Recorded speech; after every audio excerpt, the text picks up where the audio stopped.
워싱턴 연은교회 주일 예배 오신 여러분을 진심으로 환영합니다. 여러분 참 잘 오셨습니다. 우리 다 함께 자리에서 일어나셔서 살아계신 하나님을 찬양하면서 주일 예배를 시작하겠습니다.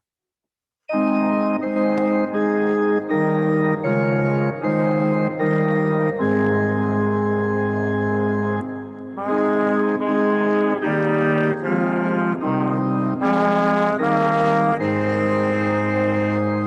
온 백성 찬송 드리고 저 천사여 찬송하세 찬송 성부 성자 성령 아멘. 지극히 높으신 분의 비밀스러운 곳에 사는 자는 전능하신 그분의 그늘 아래 머물게 되리라. 내가 여호와를 내 피난처이시오 내 요새이시며 내가 의지하는 하나님이라고 말하리라. 아멘. 살아계신 아버지 하나님, 이 시간 사랑하는 당신의 자녀들을 지극히 높으신 분의 비밀스러운 곳으로 인도하여 주시고 전능자의 그늘 아래 거하게 하시니 감사합니다. 하나님 아버지, 우리가 여기에서 참 좋으신 아버지 하나님 품 안에서 마음껏 하나님을 찬양하며 하나님을 높여드릴 때에 하나님의 선하심을 알게 하여 주시옵소서. 하나님의 지혜와 하나님의 영광의 크신 것과 놀라운 것을 보게 하여 주시옵소서. 그래야 온전히 하나님을 높이고 예배하는 복된 예배의 시간 되게 하여 주시옵소서. 감사드리며 살아계신 예수님의 이름으로 기도합니다. 아멘. 우리 다 함께 사도신경으로 우리의 신앙을 고백하겠습니다. 나는 전능하신 아버지 하나님 천지의 창조주를 믿습니다. 나는 그의 유일하신 아들 우리 주 예수 그리스도를 믿습니다. 그는 성령으로 잉태되어 동정녀 마리아에게서 나시고 본디오 빌라도에게 고난을 받아 십자가에 못 박혀 죽으시고 장사된 지 사흘 만에 죽은 자 가운데서 다시 살아나셨으며 하늘에 오르시어 전능하신 아버지 하나님 우편에 앉아 계시다가 거기로부터 살아있는 자와 죽은 자를 심판하러 오십니다. 나는 성령을 믿으며 거룩한 공교회와 성도의 교제와 죄를 용서받는 것과 몸의 부활과 영생을 믿습니다. 아멘.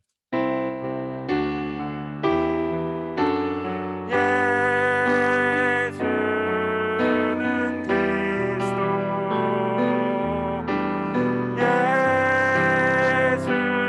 예수는 주 하나님의 영으로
영광 외에는 참 기쁨 없도다. 날 사랑하신 주 늘 계시옵소서. 기쁘고 기쁘도다. 항상 기쁘도다. 나 주께 왔사오니 꼭 주옵소서. 나 주께 왔으니 복 주시옵소서. 주와 함께 계시며 큰 시험이 기네. 주 떠나가시면 내 생명 헛되네. 즐겁고 슬플 때 늘 계시옵소서. 기쁘고 기쁘도다. 항상 기쁘도다. 나 주께 왔사오니 복 주옵. 기쁘고 기쁘도다. 기쁘고 기쁘도다. 항상 기쁘도다. 나 주께 왔사오니 복 주옵소서. 아멘.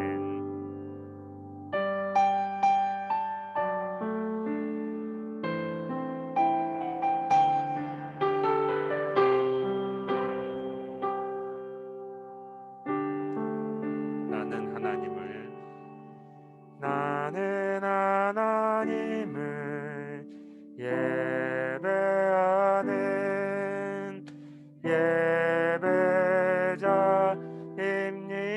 예배자입니다.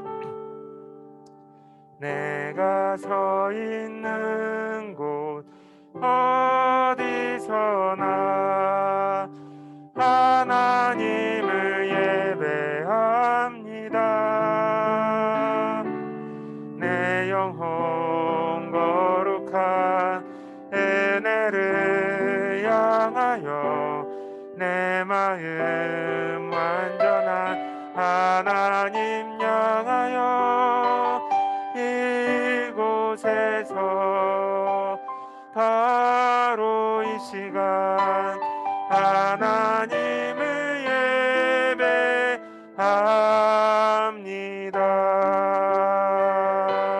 예배합니다. 나는 하나님을 예배하는 I am here to worship, worship my King. You're worthy of all my praise. 내가 서 있는 곳 No matter where I'm standing, I praise you, Lord. I hold my hands up high, worship you. Holy grace, abundant love that you pour upon my soul. Perfect plan, no mistake, my trust is absolute. On this holy ground, right now at this time, I stand firm and worship you, my Lord. 내 영혼 거룩한, 내 영혼 거룩한 은혜를 향하여 내 마음 완전한 하나님 향하여 이곳에서 바로 이 시간 하나님을 예배한 내 마음 거룩한 은혜를 향하여 내 마음 거룩한 은혜를 향하여 내 마음 완전한 하나님 향하여 이곳에서 바로 이 시간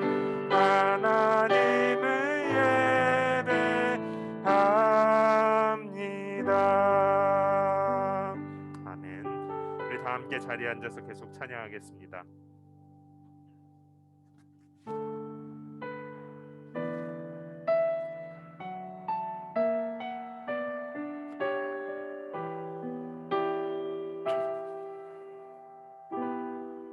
예수는 내 힘이요, 예수는 내 힘이요, 나의 기쁨, 내 참 소망, 그 이름의 생명이 내 삶의 이유라. 내가 죽으나 그 이름을 위하여 내 모든 것 다 드리니 나를 받으소서. 아멘. 오직 주만 따라갑니다. 오직 주만 높임 받으소서. 내 평생에 그 이름을, 그의 선하심을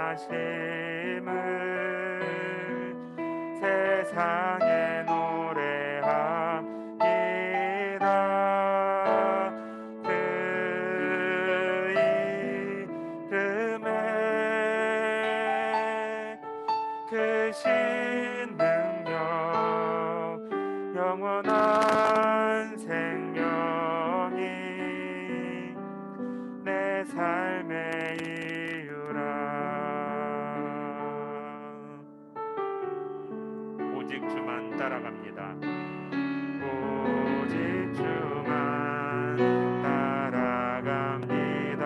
오직 주만, 오직 주만 높임 받으소서.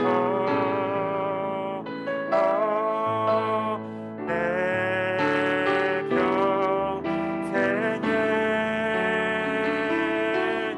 그 이름을, 그의 선하심을 세상에 노래합니다. 그 이름에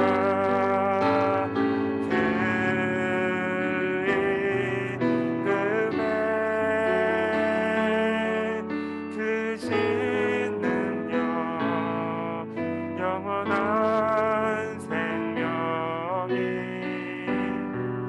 내 삶의 이유라. 내 평생에, 내 평생에 그 이름을, 그의 선하심을, 이름을, 그의 선하심 세상에 노래합니다.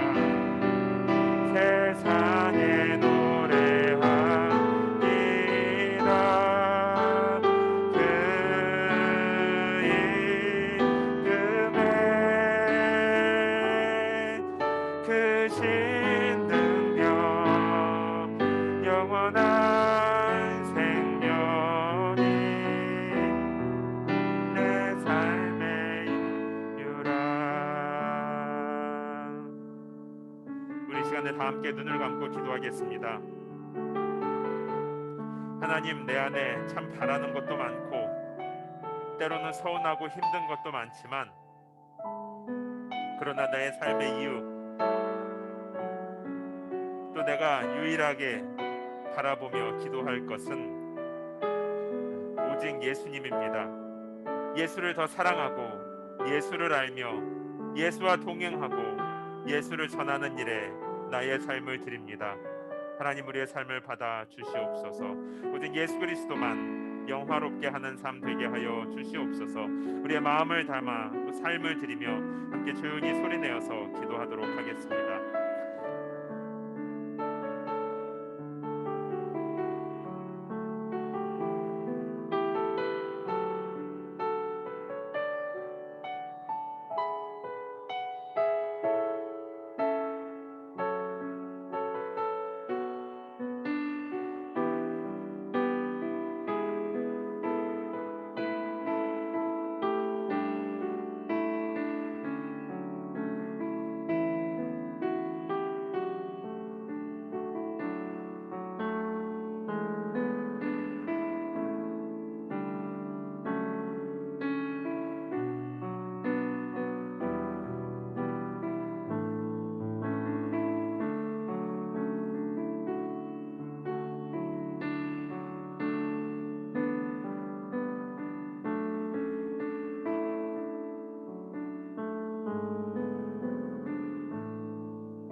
우리 이 시간에는 사랑하는 남편과 아내, 또 우리 부모님과 자녀들의 손을 잡고 서로 축복기도 합니다. 우리 가정에서 예배에 참여하신 분들도 함께 예배드리시는 성도님들의 손을 잡고 가족들의 손을 잡고 기도합니다. 홀로 예배에 오셨다 할지라도 지금은 우리가 손을 잡긴 어렵지만 성령 안에 함께 연결되어서 기도합니다.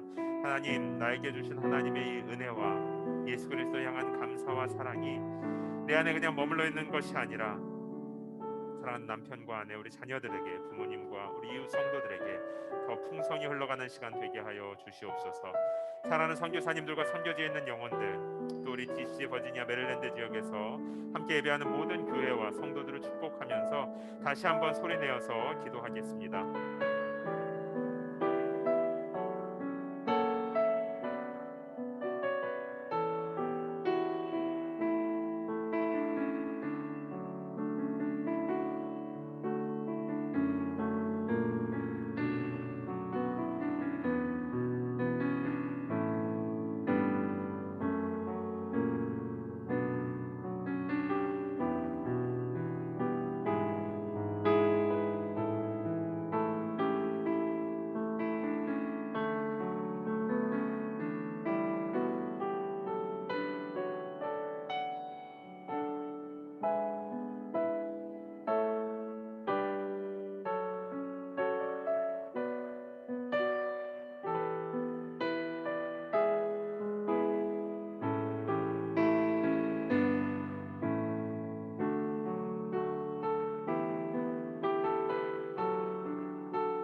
살아계신 아버지 하나님, 우리를 이 시간 전능자의 그늘 아래 가장 높은 분의 비밀한 곳으로, 가장 좋은 곳, 따뜻한 하나님 품 안으로 인도하여 주셔서 감사합니다.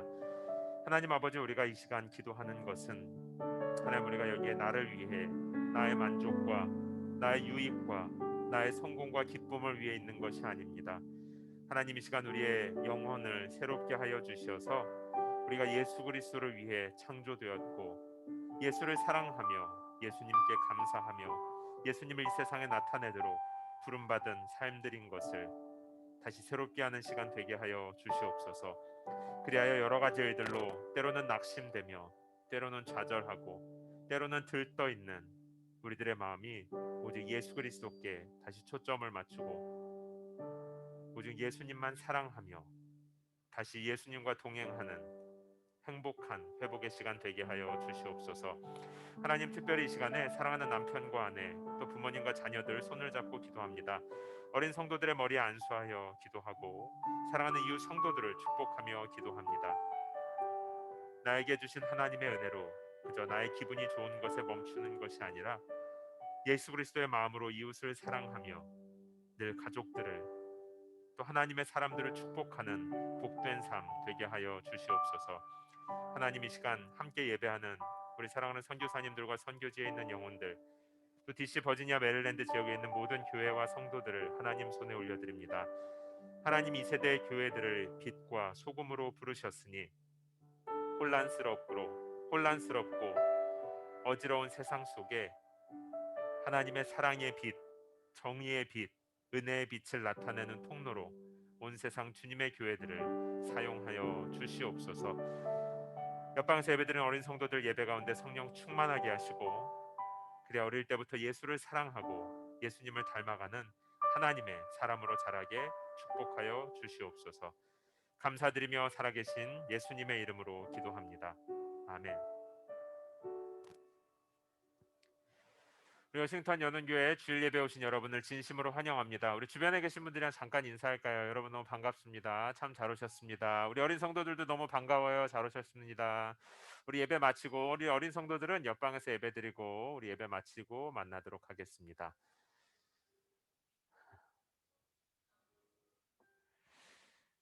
네, 우리 지금 여는 교회는 1월 달 처음부터 90일 안에 성경 읽는 걸 이제 하고 있는데 이제 몇 분이 참여하고 계세요. 딱 오늘까지만 제가 광고하도록 하겠습니다. 원래 1월 3일에 시작을 했으면 4월 16일 토요일이고 4월 17일이 여러분 무슨 날인지 아세요?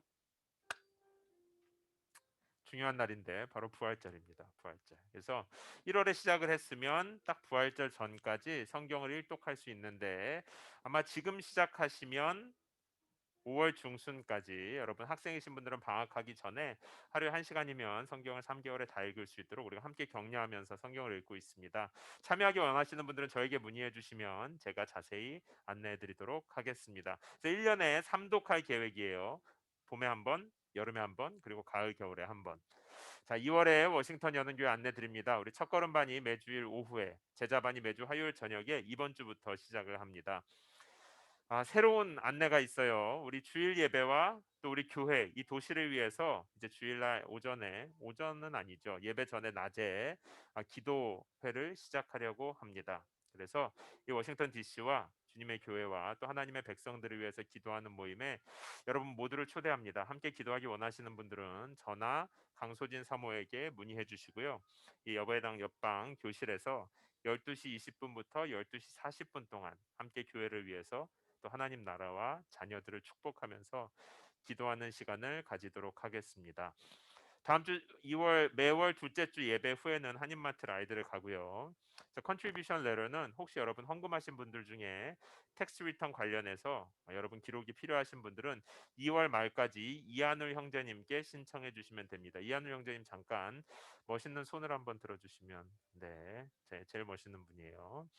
자, 우리 세례 신청, 우리 세례 교육은 3월 달부터 시작을 해서 부활절 세례식 때 유아 세례, 입교 그리고 성인 세례 하도록 하겠습니다. 여러분 세례 안 받으신 분들은 기도하면서 준비해 주시기 바랍니다.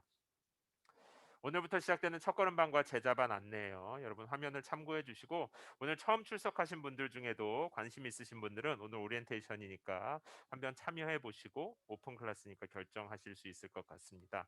여는교회 처음 출석하신 모든 분들 또 교회 오래 다녔지만 아직 신앙이 잘 생기지 않고 예수님 믿는다는 게 무엇인지 고민하는 모든 분들을 초대합니다. 그리고 이 머스터드 시드는 우리가 작년 1년 동안 했었던 건데요. 지난주에 운영 모임 때 계속하기로 결정을 했어요. 그래서 이게 뭐냐면 1년 동안에 우리 교회가 선교사님들을 어떻게 후원하자 이게 아니라 여러분들이 선교사님들을 후원하고 싶은데 이제 어떻게 해야 좋을지 방법을 아마 찾고 계신 분들이 계실 것 같아요. 그래서 그런 분들께 이런 선교사님들이 계십니다 하고 소개도 해드리고 후원할 수 있는 방법도 안내해 드립니다. 그래서 여기 화면에 나와 있는 대로 2월 한 달 동안 기도를 시작하고 함께 겨자씨를 심을 선교사님 가정 혹은 선교 지역을 정합니다. 그래서 다음 주부터 2월 한 달 동안에 저희가 선교지와 선교사님들을 매주 소개해 드리도록 하겠습니다. 1년간 기도와 함께 선교원금을 드립니다. 작년에 하셨고 올해도 계속 하기 원하시는 분들은 그냥 이전에 하시던 대로 2월 달부터 동참해 주시면 되겠습니다. 그러면 다 함께 자리에서 일어나셔서 오늘 주시는 하나님의 말씀을 함께 읽읍시다. 요한복음 8장 1절에서 11절인데요. 제가 한 절, 여러분이 한 절. 그래서 제가 1절, 여러분이 2절 교대로 읽고 마지막 11절은 함께 읽겠습니다. 예수께서는 올리브산으로 가셨습니다.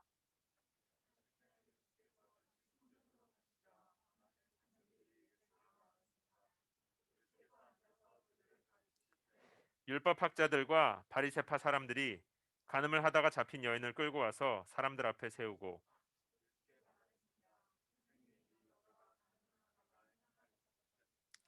모세는 율법에서 이런 여자들은 돌로 쳐 죽여야 한다고 우리에게 명령했습니다. 선생님은 뭐라고 하시겠습니까?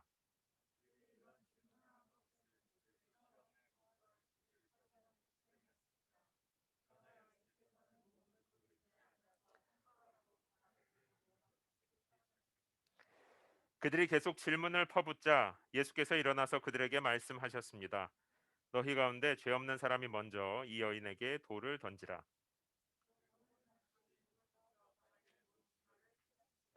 이 말씀을 들은 사람들은 제일 나이 든 사람부터 하나둘씩 슬그머니 사라지기 시작했습니다. 결국 예수와 거기 홀로 서 있던 여인만 남게 됐습니다.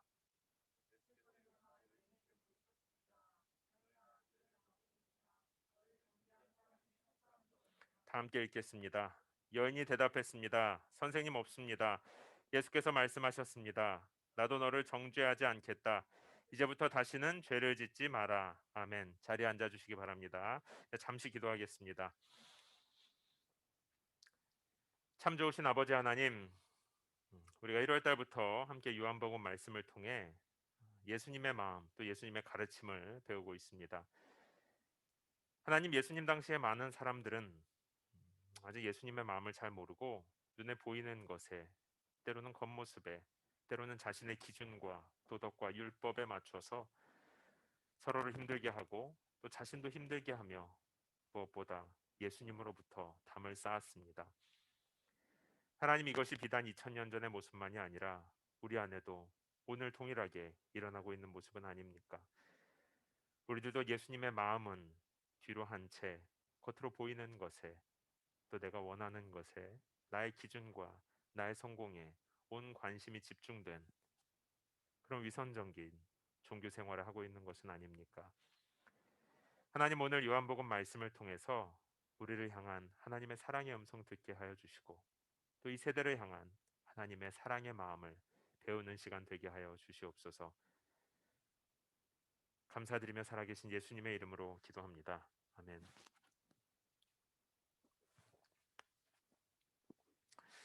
여러분은 한 사회, 뭐 어떤 조직, 이런 교회라고 하는 공동체일 수도 있고 또 넓게는 우리가 살아가고 있는 국가, 뭐 미국, 한국 이런 한 사회에 위기를 가져오는 건 뭐라고 생각하십니까? 한 사회가 공동체가 무엇 때문에 위기를 겪게 될까요? 이런 질문은 너무 큰 질문이기도 하고 우리가 또 바쁘기도 하고 또 나는 여기 별 관심이 없다 이렇게 생각해서 지나치기에는 굉장히 중요한 질문입니다. 왜냐하면 개인의 행복과 안전은 그가 속해 있는 사회의 건강한 성숙과 직접 연관되어 있어요. 내가 원하든 원하지 않든 인정하든 인정하지 않든지 간에 그 사회가 성숙하고 평안해야 그 안에 있는 개인들도 사실은 행복하고 평안하게 생활할 수 있습니다. 그래서 우리가 관심이 없고 어려운 문제라고 할지라도 사회는 왜 위기가 오고 어떻게 극복할 수 있는지에 대해서 관심을 기울일 필요가 있어요. 이제 많은 사람들이 특별히 요즘 같이 한국, 미국 이 지도자에 대해서 얘기를 많이 할 때는요.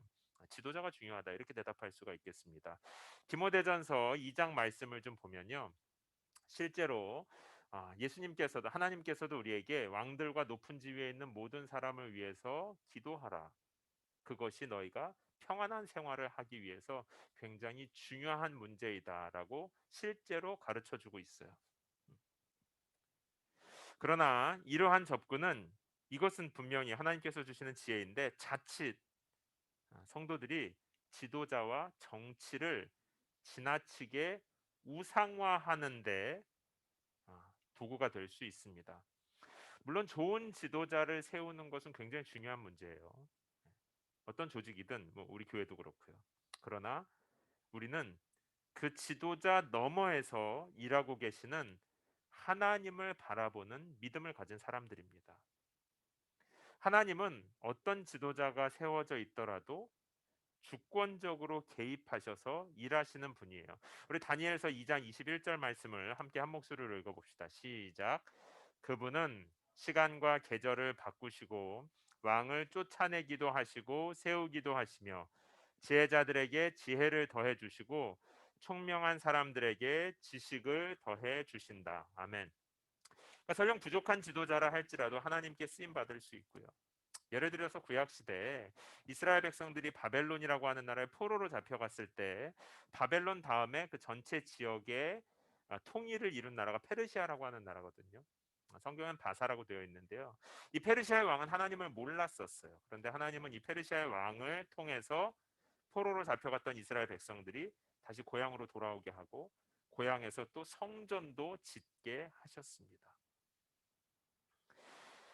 성도는요, 지도자를 세울 때 바른 지도자를 세우기 위해서 관심을 가지고 최선을 다해야 합니다. 어떤 지도자가 약자를 정말 돕고 돈과 권력에 아첨하지 않으며 사회의 기본 정의를 세울 수 있는 사람인가?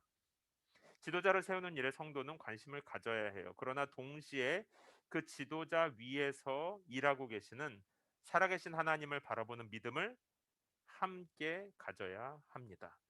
그래야 지도자나 정치를 지나치게 우상화하는 태도를 피할 수가 있어요. 특히나 민주주의 사회에서 지도자는요, 그 지도자 한 사람이 갑자기 생겨난 것이 아니라 그 사회 구성원들이 선택한 지도자거든요. 그래서 이 민주주의 사회에서 지도자는요, 구성원의 마음의 반영입니다. 우리 그림으로 표현하면 이렇게 표현할 수 있을 것 같아요. 저게 뭐예요? 마음에 다 흑심이 가득 차 있네요. 어쨌든 사람들의 마음이 저러면 서로 그 마음이 영향을 주고받고요. 그 마음을 닮은 또 그 마음을 가장 잘 반영하는 지도자를 세우게 되어 있어요. 이런 의미에서 우리가 만약에 이 세상이 정말 어지럽다. 또 바른 지도자가 없구나라고 위기를 가지고 있다면 우리 크리스찬들은 어떻게 질문하면 좋겠느냐면 그렇다면 그 사회가 문제야. 지도자가 문제야라고 하기 이전에 사회 구성원들의 도덕성이나 인간성이 이미 많이 부패하고 타락한 것은 아닌가라고 좀 고민해 볼 수 있을 것 같아요. 사랑하는 성도 여러분, 예수님은요, 교회를 세상의 빛과 소금으로 부르셨습니다. 이걸 그림으로 표현하면 다음과 같을 것 같아요. 예수님 안에 있는 빛이 이제 교회를 통해서 또 세상 사람들에게 그래서 빛으로 소금으로 퍼져 나가도록 부르신 거예요. 이런 의미에서 세상이 어두워지고 혼란스럽고 위기처럼 보인다면 우리가 물어야 할 첫 번째 질문은 성도인 내가 빛으로 살아가고 있는가요? 세상을 비난하고 미워하는 것도 반대로 골치 아프다. 세상에서 무관심한 것도 성도가 가져야 할 바른 자세는 아닙니다. 이웃과 지도자들이 타락하고 있다면 세상이 혼란스럽다면 교회가 소금으로 하나님 앞에 순결하게 살고 있는지부터 점검해야 합니다. 여러분 교회가 중요해요. 그래서 다음이요. 교회를 통해서 이 세상에 도덕이 깨어나고 정의가 무엇인지 기준이 바로 잡히면 그러면 거기에서부터 바른 지도자가 세워질 수 있는 것이죠. 교회가 중요해요. 우리가 무너지면 세상도 무너지고 그 결과 지도자들부터 아이 어른 모두 기준 없이 부패하고 타락합니다. 여러분 교회가 빛과 소금이라는 말을 조금 더 해보죠. 교회는요. 하나님께서 교회를 통해서 세상에 하나님의 마음을 보여준다는 뜻입니다. 여러분 세상에 있는 사람들이 하나님의 마음을 어떻게 볼 수 있겠습니까? 우리는 하나님을 믿는 믿음을 선물로 받았기 때문에 성경을 읽으면서 또 이런 교제하는 시간들을 통해 하나님의 마음을 알 수 있죠. 그러나 성경을 모르는 사람들이 또 하나님 모르는 사람들이 하나님의 마음이 이런 것이다 하는 거 어떻게 알 수 있을까요? 교회를 통해서 알 수 있습니다. 교회를 통해서 하나님의 빛이 나타나는 거고요. 교회를 통해서 세상을 정화하는 소금이 흘러가는 것입니다. 자, 그러면 여러분, 지금 한국교회, 미국에 있는 한국교회, 한국에 있는 한국교회를 통해서 더 좁게는 우리 연은교회를 통해서 또 나 개인을 통해서 우리 이웃과 세상이 하나님의 마음을 보고 있을까요? 한때는 그랬던 것 같아요. 한때는 사람들이 그래도 교회는 다르지. 교회 가면 소망이 있지. 크리스찬들은 다르지. 목회자는 뭔가 다르겠지. 기대하던 때가 있었어요. 그런데 지금은 어떨까요? 제가 지난 주간에 한 조사를 보니까요. 이 팬데믹 기간에 한국 교회에 대한 신뢰도가 이전보다 절반 이상 줄어든 것을 볼 수 있어요. 한국에서. 그러면서 제 마음에 좀 어떤 하나님의 마음, 빛과 소금 이런 거보다 한국 교회 안에 더 커져버린 두 가지 어젠다가 있는 것 같아요. 그걸 좀 나누고 싶어요. 첫 번째는 뭐냐면 기복 신앙입니다. 기복 신앙. 이건 미국에서는 이제 prosperity gospel이라고 하는데요. 이건 뭐냐면 나는 여기 가만히 있는 거예요. 나는 안 변합니다. 내 마음은 여기 있는데요. 하나님께 혹은 내가 원하는 신에게 좋은 걸 갖다 바치는 거예요. 이게 뭐 헌금일 수도 있고 봉사일 수도 있고 어떤 종교 활동일 수도 있어요. 그리고 나서 내가 이제 좋은 것을 드렸고 좋은 거를 더 많이 갖다 드렸으니까 하나님께서도 나에게 잘해주겠지. 대신 나는 안 바뀌는 겁니다. 내 마음은 그대로인 거예요. 이런 형태의 신앙생활이 기복신앙이에요. 사실 기복신앙이라고 하는 건 굉장히 좋게 표현해 준 거고요. 이건 뭐냐면 하나님보다 돈과 성공을 더 좋아하는 우상숭배입니다. 하나님이 내 마음에 대해서 내 삶에 대해서 말하는 거에 대해서 별로 듣고 싶어 하지 않아요. 그냥 하나님 내가 다 알아서 할 테니까 대신 내 하나님한테 좋은 거 드리면 되잖아요. 하나님 나 그냥 축복해 주시면 되잖아요. 대신 내 삶은 내가 알아서 삽니다.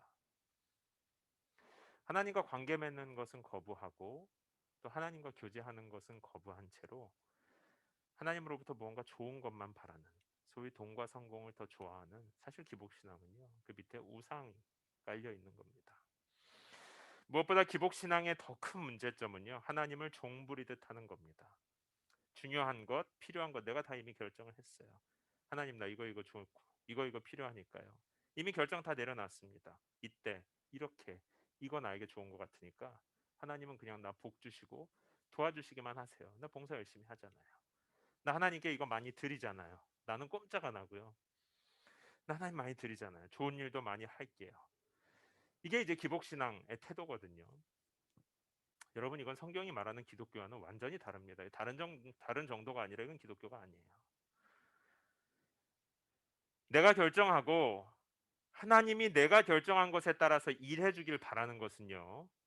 좀 과장해서 얘기하면 하나님과 사람의 주종 관계가 바뀐 겁니다.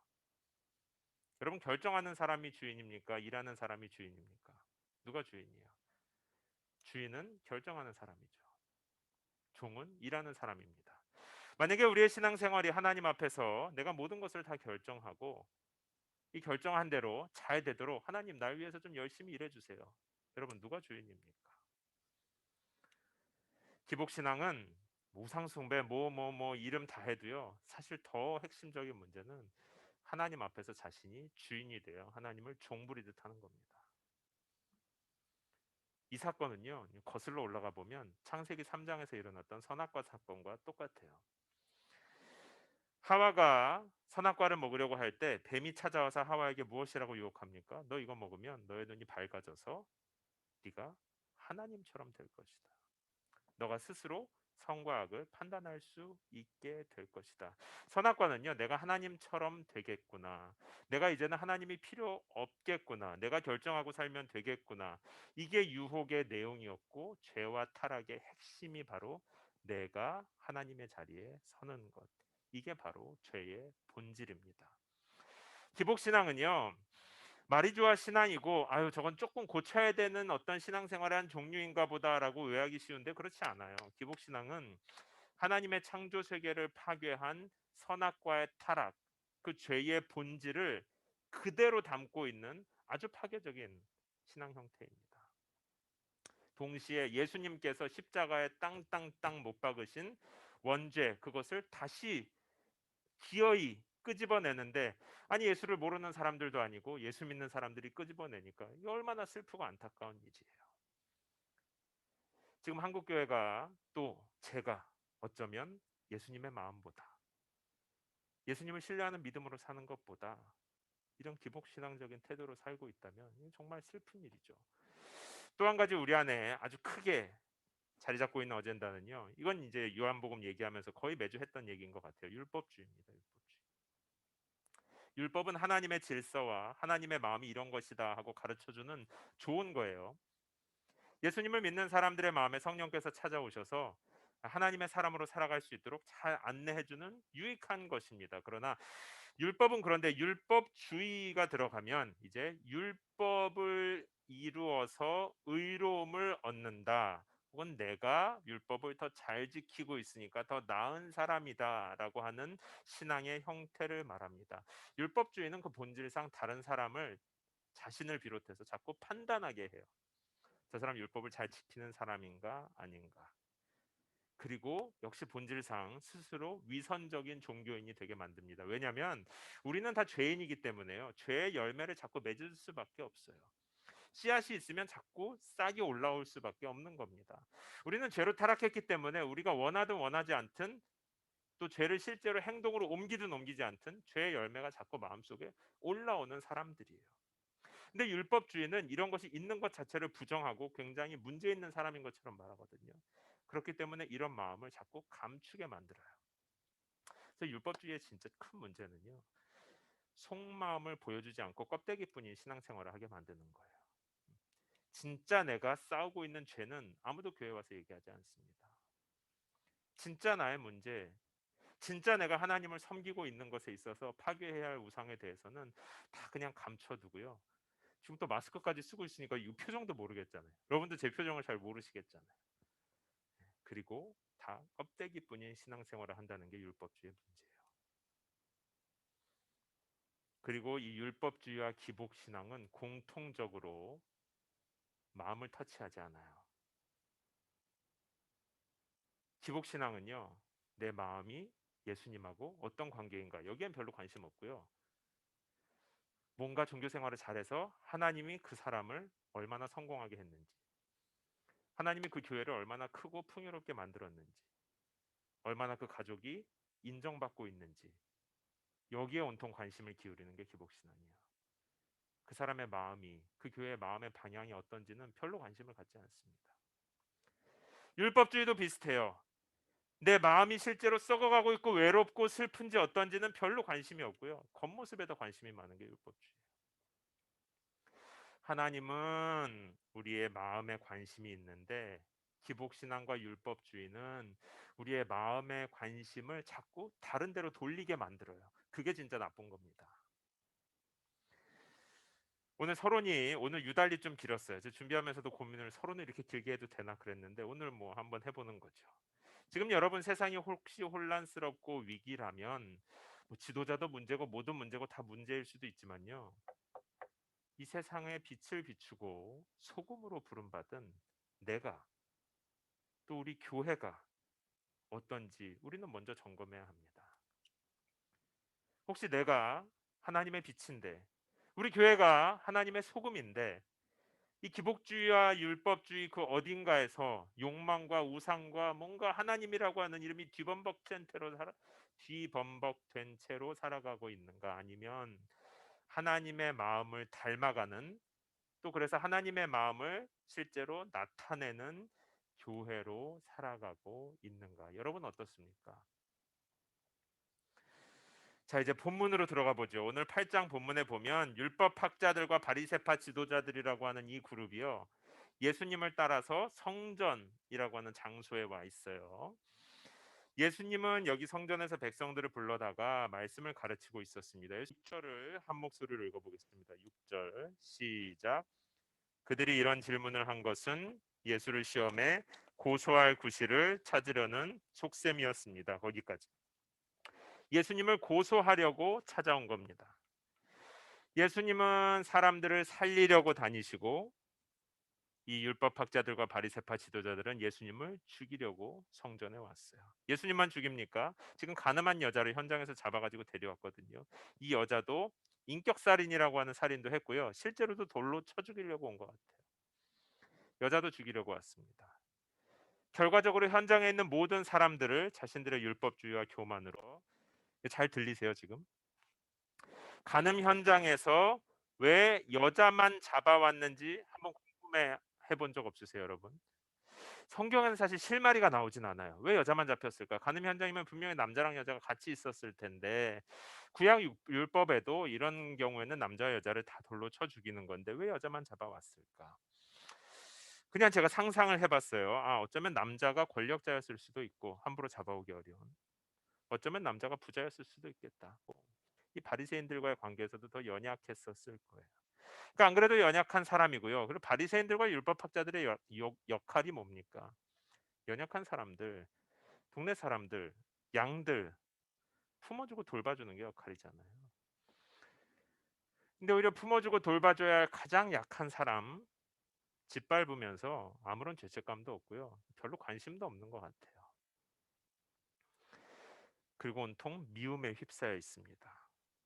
여러분 미워해 본 적 있으세요? 미움은요. 온통 미운 마음에 사로잡혀 가지고 궁극적으로는 자신의 영혼을 망치게 됩니다. 사울 왕은 다윗을 너무 미워해 가지고 자신에게 맡겨진 일도 돌보지 않고 무엇보다 자신의 영혼을 계속 핥히면서 스스로 망가져 버렸어요.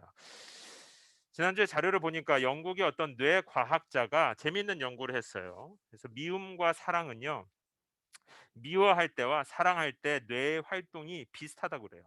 비슷해가지고 실제로 사랑할 때처럼 우리가 미워하기 시작하면요, 사랑하는 사람을 엄청 생각하는 것처럼 미워하는 대상을 진짜 많이 생각하게 된다고 합니다. 그리고 미움의 마음이 자꾸 자꾸 커진대요. 사랑처럼 완전히 사로잡히고요. 그리고 이성이 마비되기 시작한다고 합니다. 그리고 딱 한 가지에서만 이성이 활발하게 돈대요. 그건 복수하는 거. 어떻게 하면 저 미워하는 사람을 힘들게 해야 될까? 이 분노를 내뿜을까? 이거는 이제 막 이성이 활발하게 활동을 한다고 그래요. 맞는 것 같아요. 여기 오늘 바리새인들과 율법 학자들 보면요, 지금 예수님을 미워하는 마음이 너무 커가지고요. 그럼 자기들이 자기 영혼을 핥히고 있는 것도 보지 못하는 것 같고, 자기들이 돌봐야 할 여인들을 막 약한 사람들을 죽이는 것도 보지 못하는 것 같고요. 겉으로는 하나님의 법을 중요하게 여기는 척하지만 사실은 영혼들도 이용하고 자기도 살피고 예수님도 대적하고 아무것도 모르고 있는 것 같아요. 그것도 어디에서? 성전에서. 성전은 어떤 장소입니까? 성전은 사람들이 제물을 바쳐서 하나님께 용서받는 장소예요. 하나님께서 사람들을 용서하고 은혜 베푸는 장소가 성전인데 그 성전에서 용서 대신 사람들을 정죄하고 은혜 대신에 미움을 채우고 있는 것입니다. 사랑하는 성도 여러분, 지금 우리는 마음에 대한 얘기를 하고 있어요. 우리 마음 안에 이 미워하는 마음, 약한 사람들 무시하는 마음, 함부로 판단하는 마음, 그 외에도 우리의 마음이 부패해 있다면 우리 신앙생활의 관심은 마음에 가야 한다는 것이죠. 이 마음을 방치하면 자꾸만 그 미움으로, 그 우울감으로, 그 분노로 자기를 썩게 하는 겁니다. 예수님은 우리의 마음을 새롭게 하기 위해서 이 땅에 오신 것이죠. 율법학자들과 바리새인들은 마음을 돌보지 않고 율법으로 논쟁하는 데에만 관심이 있었습니다. 아까 처음 서론으로 돌아가면 만약에 현대 교회가 또 우리 여는 교회나 저의 삶이 저의 마음, 우리 서로의 마음을 돌보는 대신에 저 사람 얼마나 잘 나가는지, 얼마나 대단한지, 예수 믿고 얼마나 가족이 잘 살게 됐는지, 혹은 율법적인 행동에만 자꾸 관심을 가지고 있다면 그건 진짜 위기라는 거예요. 생각해 보세요. 노아 시대 때 진짜 세상이 악했습니다. 하나님 얼마나 분노했는지 몰라요. 그런데도 하나님은 노아라고 하는 한 사람을 통해서 구원의 역사를 이어가셨습니다. 아브라함이 살아갈 때요, 성적으로 굉장히 타락한 도시가 있었어요. 소돔과 고모라입니다. 오늘날보다도 더 혼란스럽고 위기가 있었던 곳이요. 그런데 하나님은 그때도 누굴 찾으셨냐면 하나님 앞에 기도하는 의인 5사람을 찾으셨습니다. 사회가 아무리 어지럽고 혼란스럽고 위기 속에 있다고 하더라도 하나님이 그때 관심을 가지는 건 이 세상이 너무나 악하구나 이게 아니라 이 세상을 구원하기 위해 하나님이 사용할 의인 5사람이라는 거예요. 노아 같은 한 사람, 아브라함 같은 한 사람을 하나님은 찾으신다는 것입니다. 세상이 혼란스럽다고 같이 손가락질하고 마음은 돌보지 않고 온통 기복적인 성공과 율법과 정죄하는 것과 겉모습에만 신경 쓰는 이 세상에서 하나님의 마음을 닮아가려고 고민하고 있는 노아 같은 한 사람, 하나님의 마음을 가지고 이 가늠한 여인들과 함께 슬퍼하는 의인 다섯 사람이 있으면 소돔과 고모라도 노아 시대의 방주도 지어진다니까요. 그게 하나님의 나라의 역사가 지금까지 이어져 온 방식입니다.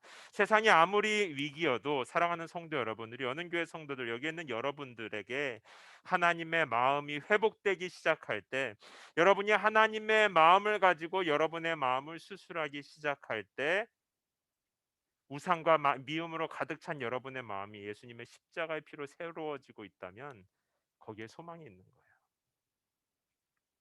이 세상의 위기는 지도자의 탓, 사람들이 나빠진 탓 이전에 이 다섯 사람을 찾고 계시는 하나님 편에서 아직 뭔가 결론을 찾지 못한 것이 아닐까라고 생각해 볼 수도 있을 것 같아요. 여러분, 저는 우리 교회가 하나님 앞에 좀 담대하게 나아가서 율법적으로 의로워서가 아닙니다.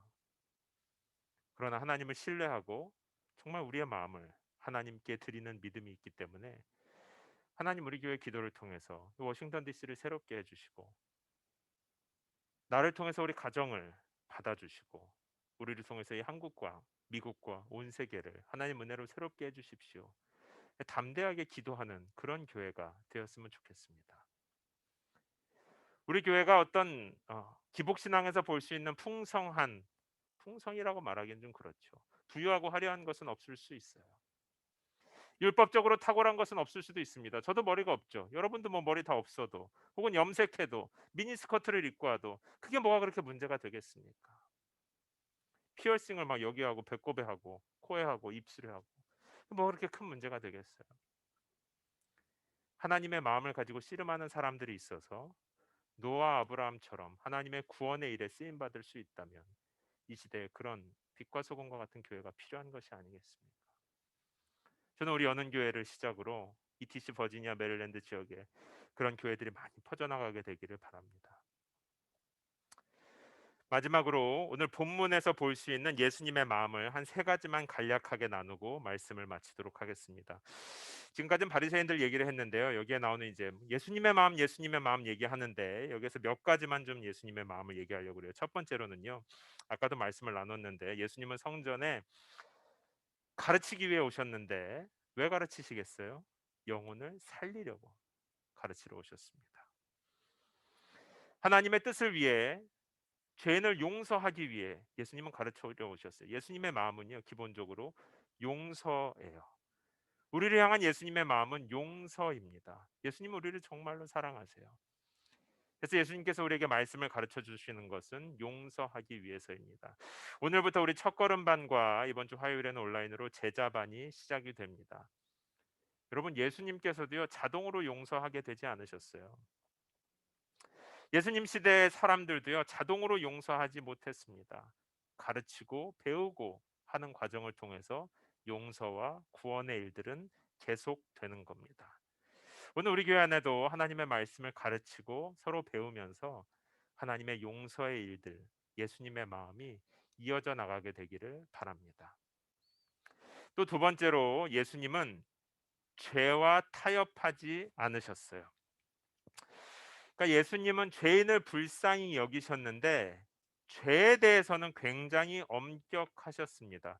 우리는 가늠한 여인을 여기에서 용서해서 그냥 보내시잖아요. 그걸 보고 예수님도 가늠한 여인에 대해서 아무 말 안 했으니까 우리도 뭐 죄인에 대해서 아무 말 하면 안 되지. 그건 좀 이상한 거예요. 오히려 예수님께서 지금 하고 계시는 건 뭐냐면 이 여인 한 사람의 죄를 통해서 이 주변에 둘러싸고 있는 모든 사람들에게 죄를 깨닫게 해주는 걸 하고 있다고 생각해야 돼요. 그렇잖아요. 이 여인 한 사람의 죄를 통해서 주변에 나와 있는 모든, 자기가 죄가 없다고 생각하는 사람들이 결국은 죄를 깨닫게 되었거든요. 죄 없는 자가 먼저 돌로 치라라는 말은 야, 여인도 죄인, 너희도 죄인이니까 다 오케이야. 이런 뜻이 아니라 죄 있는 자는 돌 맞아야 한다는 구약의 율법을 예수님이 인용해서 지금 이 여인이 돌 맞는 자리에 서 있는 것처럼 사실은 너희들도 다 돌 맞는 자리에 서 있어야 되는 사람들이다. 여인이 여기에 서서 수치와 두려움에 떨고 있는 것처럼 너희들도 심판대 앞에 서게 될 것이다. 아담과 하와가 선악과를 먹고 죄와 수치를 가렸다고 생각하지만 아니, 얼마나 감출 수 있을 것이라고 생각하냐. 하나님 앞에는 다 드러날 것이다. 가인이 아벨을 죽이고 심판도 피하고 하나님도 속였다고 생각했지만 하나님 앞에 숨길 것이 없었습니다. 예수님은 지금 이 여인의 죄를 통해서 뭐죄 지을 수도 있고 너네 다 죄인이니까 괜찮아 이렇게 하는 게 아니라 이 여인도 너희 모두도 돌 맞아 죽을 무서운 심판 앞에 서는 그런 죄를 가지고 살아가고 있다. 죄를 깨닫게 해주는 거예요. 여러분 예수님 죄에 대해서 결코 타협하거나 가볍게 넘어가지 않으십니다. 여러분들 중에 최근에 막 마음에 미움이 올라와 가지고 누군가를 미워해야 되는 분들 계세요. 짜증을 막 내야 되는 분들 계시다면 기왕이면 죄를 미워하면 좋겠어요. 기왕이면 분노해야 된다면 죄에 대해서 분노했으면 좋겠습니다. 괜히 멀쩡한 옆에 있는 남편에게 옆에 있는 분들 잠깐 바라보실까요? 괜히 옆에 있는 사람에게 분노하지 마시고 내 안에 있는 죄를 미워하시기 바랍니다. 사실 성도들은요, 죄를 사랑하는 경우가 많습니다. 음란함을 사랑하고요, 돈을 사랑하고 권력과 성공을 하나님보다 더 사랑하는 경우가 많아요. 그래서 우리의 회개는 형식적입니다. 버릴 마음이 별로 없기 때문이에요. 죄를 적당히 즐기고 있기 때문입니다. 형식적으로 회개하다 보면 어떻게 되냐면요, 마음이 딱딱해집니다. 그러면 그 신앙의 끝에 뭐가 남겠어요? 바리새인들처럼 율법주의자가 되거나 오늘날처럼 기복 신앙만 남는 겁니다. 제가 우리 온 동네 죄인들 우리 교회 다 왔으면 좋겠다 이렇게 말하잖아요. 그거는 우리 다 죄인이니까 죄인들 다 와도 뭐 죄 괜찮아 이런 뜻이 아니라 죄인들이 다 왔으면 좋겠다는 뜻은요. 우리 다 용서받아야 되는 사람이니까 어려운 죄, 심각한 죄일수록 더 도움이 필요하니까 죄인들이 많이 와서 용서받았으면 좋겠다는 뜻이지 하나님의 기준을 벗어나서 마음대로 살아도 된다는 뜻은 아니에요. 가끔 가다 교회 안에 보면 이걸 거꾸로 해석하는 분들이 있어요. 약간 팔이 안으로 굽는 분들이 있습니다. 예를 들면 교회 안에서 목회자가 불법을 저지르거나 어떤 성도가 잘못했을 때 종종 TV 인터뷰에서 흔히 볼 수 있는 것들이 있어요. 참 슬프지만 이런 거예요. 예를 들어서 목회자가 범죄를 했는데 그 교회에 있는 장로님들과 집사님들이 정말 생명을 걸고 목사를 이렇게 막으면서 우리 목사님은 이미 하나님 앞에 회개했습니다. 사람이 판단할 수 있는 게 아니에요. 우리 아들은 우리 아내는 이미 다 회개했습니다. 사람이 판단하면 안 돼요. 여러분 사도행전의 아나니아와 삽비라가 서로 봐주다가 둘 다 죽었습니다. 오히려 우리가 공개적으로 비난받을 기회가 생기면요, 뭔가 잘못해서 그러면 여러분 제가 혹시 뭐 잘못해가지고 이 동네에서 공개적으로 비난받을 기회가 생기면 이건 오히려 회개의 기회입니다. 용서를 구할 기회잖아요, 그죠? 여러분 그때 우리 목사님 하나님께서 다 용서해 주셨는데 왜 그러세요? 이러지 마시고요. 저를 찔러가지고 앞에 나가서 진심으로 용서를 구하라고 해줘야 돼요. 죄는 만만하게 볼 게 아닙니다.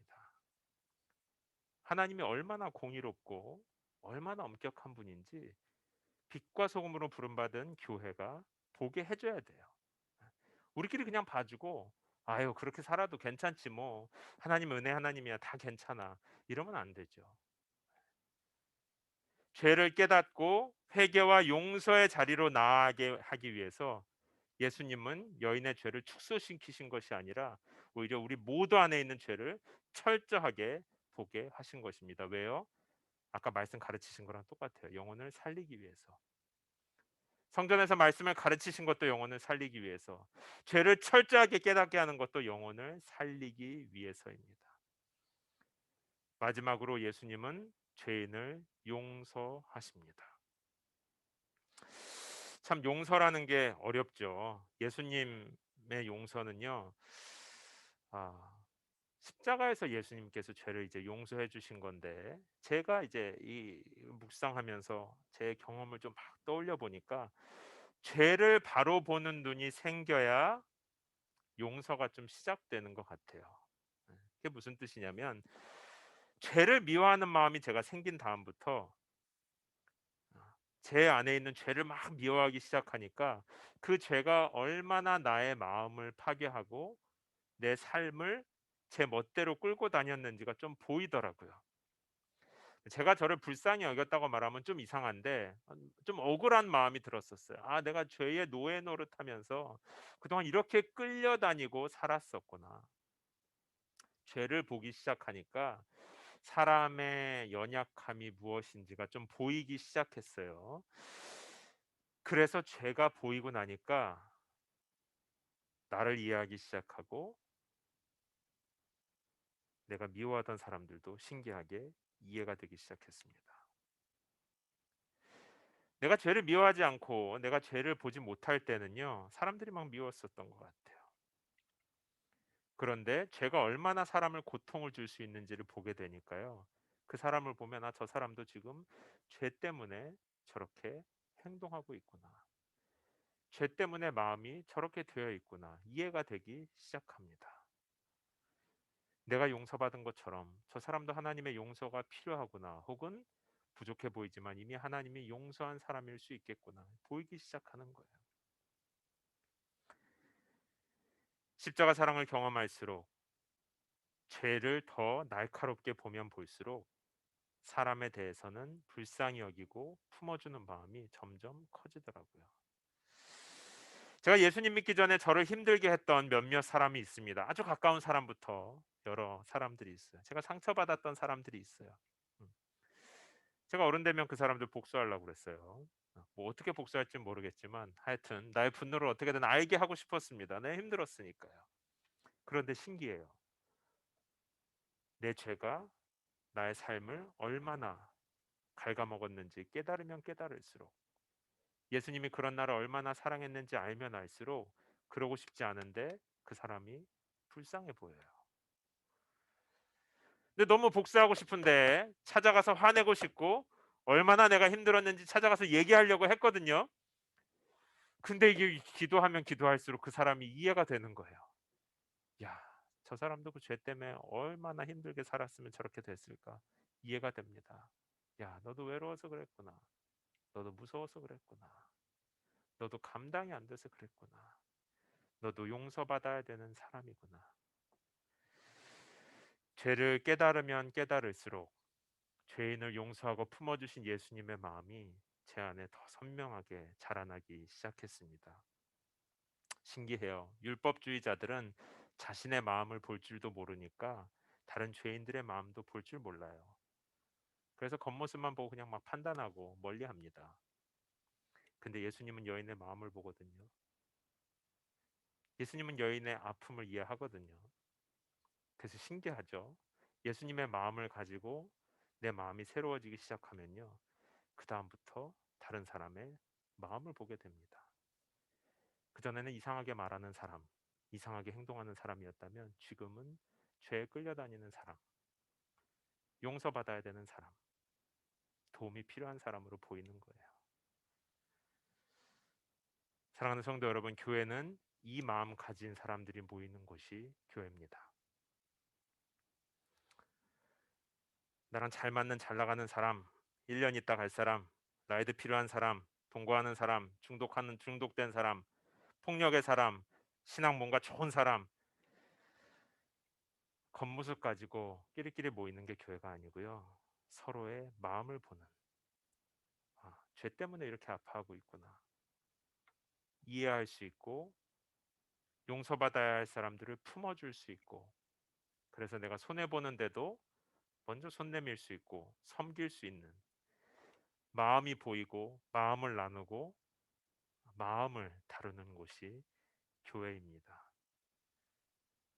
왜냐하면 예수님이 그러셨기 때문이에요. 예수님은 죄를 엄격하게 다루셨지만 동시에 죄로 고통당하는 사람들을 사랑하셨거든요. 신기하게도 이게 율법에 집중하기 시작하면, 종교 생활과 기복에 집중하기 시작하면 이상하게 죄를 회개할 마음이 잘 안 생겨요. 예. 복 받기 위해서 잠깐 좀 이렇게 회개할까요? 모르겠습니다. 잘 안 생겨요. 그런데 예수님의 사랑, 예수님이 나를 이렇게 사랑하셨구나. 예수님이 나를 이렇게 오래 참으셨구나. 이걸 보기 시작하면 신기하죠. 마음이 열려요. 저 진짜 그 사람들 미워하고 복수하려고 했거든요. 근데 이상하게 이해가 돼요. 감사한 마음에 회개하게 되고요. 기왕이면 예수님처럼 살고 싶고, 기왕이면 예수님을 더 사랑하고 알고 싶은 마음이 신기하게 생기더라고요. 강한 바람이 아니라 뜨거운 태양이 나그네 외투를 벗기는 겁니다. 교회는 이 마음을 가지는 거예요. 이 예수님의 마음 품는 겁니다. 진짜 결론이에요. 진짜 결론. 여러분, 세상이 지금 과거 어느 때보다 특별히 더 위기인 것 같지는 않아요. 성경에 보면 더 타락하고 부패할 때가 많았습니다. 그 위기를 건지는 건 정치가 아닙니다. 지도자도 아니고요. 세상 사람들이 특별히 그때 더 선해져서도 아닙니다. 하나님의 은혜로 참아주셨기 때문에 위기를 넘어서 여기까지 세상은 올 수 있었던 거예요. 그리고 하나님의 은혜로 덮고 이 세상의 위기를 돌파할 때, 세상의 역사는 다르게 평가하겠지만요, 성경과 하나님의 사람들이 이렇게 평가하는 거예요. 어떻게? 하나님은 믿음의 사람들을 사용하셔서 이 위기를 돌파하셨습니다. 노아나 아브라함처럼. 지금 우리 교회가 그 빛과 소금으로 부름 받았습니다. 오늘날의 현대 교회들이 성공, 우리의 기준, 우리의 규모, 우리가 인정받는 교회가 되는 것, 여기에 사로잡혀서 예수님의 마음을 놓치는 껍데기뿐인 신앙이라면, 그런 교회들로는 아무리 숫자가 많아도 100개 수천 개가 있어도 소망이 없습니다. 빛을 잃은 교회가 어떻게 어둠을 이기겠어요? 이미 소금이길 포기한 교회가 어떻게 세상을 새롭게 하겠습니까? 그러나 노아와 같은 한 사람, 아브라함 시대의 의인 5사람이라면 충분합니다. 하나님의 일을 하기에, 악한 소돔을 구원하고 위기에 처한 세상을 새롭게 하는 일에 이 하나님의 마음을 아는 5사람이면 하나님 편에는 충분합니다. 사랑하는 연은교회 성도 여러분, 잘못한 거 없는데 고개를 들어서 잠깐 저를 보시겠어요? 제가 이 말씀을 준비하면서 여러분이 얼마나 보고 싶었는지 몰라요. 여러분은 이 도시를 향한 하나님의 꿈입니다. 여러분을 통해서 이 교회와 또 DC 버지니아 메릴랜드 지역이, 학교들과 직장과 여러분의 가정이 새로워질 것입니다. 사람들은 우리가 얼마나 성취했고 얼마나 율법적으로 바른 사람인지 자꾸 물어봐요. 그러나 하나님의 관심은 우리의 마음에 있습니다. 예수님의 마음을 닮은 사람, 예수님의 마음을 아는 사람, 그 사람들을 통해서 하나님의 일을 하시는 거예요. 여러분, 5사람의 의인만 있어도 그 세대가 구원받을 수 있다면, 여는 교회 여기에 모인 사람들이, 더 나아가서 DMV 지역에 있는 모든 교회들이 하나님의 마음을 품기 시작하면 얼마나 더 위대한 일들이 벌어질까요? 세상 사람들과 똑같이 미워하고 어떤 지도자 조롱하고, 여러분 정치에 목숨 걸지 마세요. 율법학자들이 아무리 가늠한 여자 데리고 와서 이게 옳다, 이게 잘한다, 이게 난리쳐도 거기에 휩쓸릴 필요 없습니다. 하나님은 하나님의 마음을 품은 여러분 한 사람을 통해서 하나님의 구원의 일을 이루어 가시는 분이십니다. 여러분이 하나님의 꿈이에요. 함께 기도합시다. 하나님 아버지, 이 세대가, 제가 그동안 이 세대를 바라보면서 무관심했었을 수도 있고, 이 세대가 위기 가운데 있는 것 같아서 저도 비난하고 싶고, 때로는 손가락질하고 싶고, 때로는 조롱하거나 분노하고 싶을 때가 참 많았습니다. 그러나 하나님, 그 이전에 내 마음, 내 삶을 들여다보니까 어쩌면 나는 하나님이 빛과 소금으로 부르신 그 부르심은 뒤로 하고, 우리를 용서하고 사랑하신, 그러나 죄를 미워하신 예수님의 마음은 없는 채로 성공과 번영의 기복신앙, 혹은 율법적이고 종교적인 율법주의만 남아있는 껍데기뿐인 교회, 껍데기뿐인 신앙생활은 아니었습니까? 그러나 오늘 말씀을 통해서 그런 죄에 어리석음에 끌려다니는 나를 찾아오셔서 사랑하시되 끝까지 사랑하신, 나를 용서하기 위해서 성전에 찾아오셔서 말씀을 가르쳐 주시고 나를 용서하기 위해서 죄를 보게 하시고 무엇보다 십자가에서 나의 모든 죄를 용서하신 예수님의 사랑을 봅니다. 예수님, 나는 이제 다른 무엇이 아니라 오직 이 예수를 위하여, 이 예수를 사랑하고 이 예수의 마음을 나타내는 일에 주님 나의 삶을 사용하여 주시옵소서. 이 세대를 새롭게 하는 일에 쓰임받는 하나님의 통로로 살게 하여 주시옵소서. 우리 오늘 말씀을 붙들고 조용히 소리내어서 함께 기도하도록 하겠습니다. 함께 기도합시다. 하신 아버지 하나님 감사합니다.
살아계신 하나님 아버지, 그 세대가 얼마나 어둡고 얼마나 혼란스럽고 악하다 할지라도 하나님께서 빛으로 소금으로 부르신 교회를 통하여 하나님은 기어코 이 세대를 건져내십니다. 하나님, 우리 여는 교회 성도들을 주님의 교회로, 주님의 빛과 소금의 통로로 부르셨으니 하나님, 우리의 마음을 십자가의 보혈로 새롭게 하사 우리를 통하여 이 세상이 하나님 마음 알게 하여 주시옵소서. 이 세상이 하나님의 마음 보게 하여 주시옵소서. 하나님, 우리들 안에 죄를 미워하는 마음 주시고 또 세상이 서로를 비난하며 조롱하고 공격할 때에 우리 안에 예수 그리스도의 큰 사랑을 허락하여 주셔서 죄에 대해서는 엄격하되 죄인들에 대해서는 누구보다 자유롭고 풍성하게 용서할 수 있는 마음이 큰 자들로 우리 어느 교회 성도들 세워 주시옵소서. 무엇보다 우리가 이 좋으신 예수님을 더 알기 원합니다. 하나님, 우리가 나의 성공을 위하여, 나의 만족을 위하여 여기에 와 있는 것이 아닙니다. 내가 누구보다 율법적으로 더 잘하고 있고 신앙적으로 더 잘하고 있다고 스스로 증명하고 만족하기 위하여 여기에 나와 있는 것이 아닙니다. 우리는 예수를 사랑하고 예수님께 감사하며 예수님을 더 알고 예수와 동행하기 위하여 이 자리에 모였습니다. 하나님, 우리의 기도에 응답하사 우리 사랑하는 여는교회 성도들 예수님을 아는 복이, 예수님을 사랑하는 큰 복이 올 한 해도 또 평생에 넘치게 하여 주시옵소서. 하나님을 신뢰하는 믿음의 고백으로 오늘 귀한 예물 드립니다. 하나님, 예물 드리는 손길들 축복하셔서 평생의 삶에 하나님만 신뢰하고 사랑하는 복이 넘치게 하시고 또 예물이 사용되는 곳에 기름 부으사 아버지 하나님의 마음이 나타나게 하여 주시옵소서. 병든 자가 치유되고 죄인들이 용서받으며 연약한 자들이 새롭게 되는 일에 이 예물 사용하여 주시옵소서. 감사드리며 살아계신 예수님의 이름으로 기도합니다. 아멘. 우리 함께 찬양하면서 준비하신 예물 드리도록 하겠습니다. 계속 기도하기 원하시는 분들은 눈을 감고 계속 기도하셔도 좋습니다.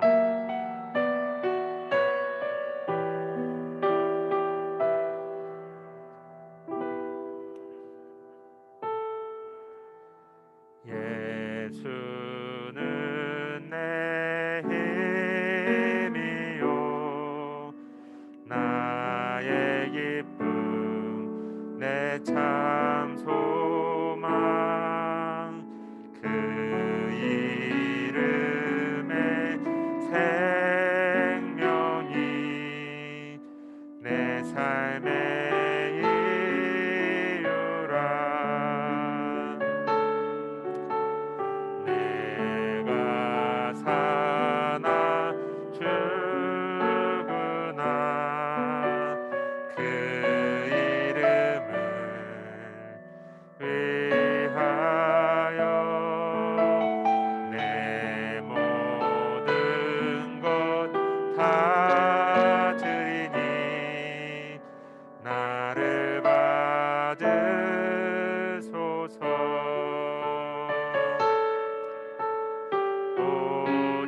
내 평생에 그 이름을 내 평생에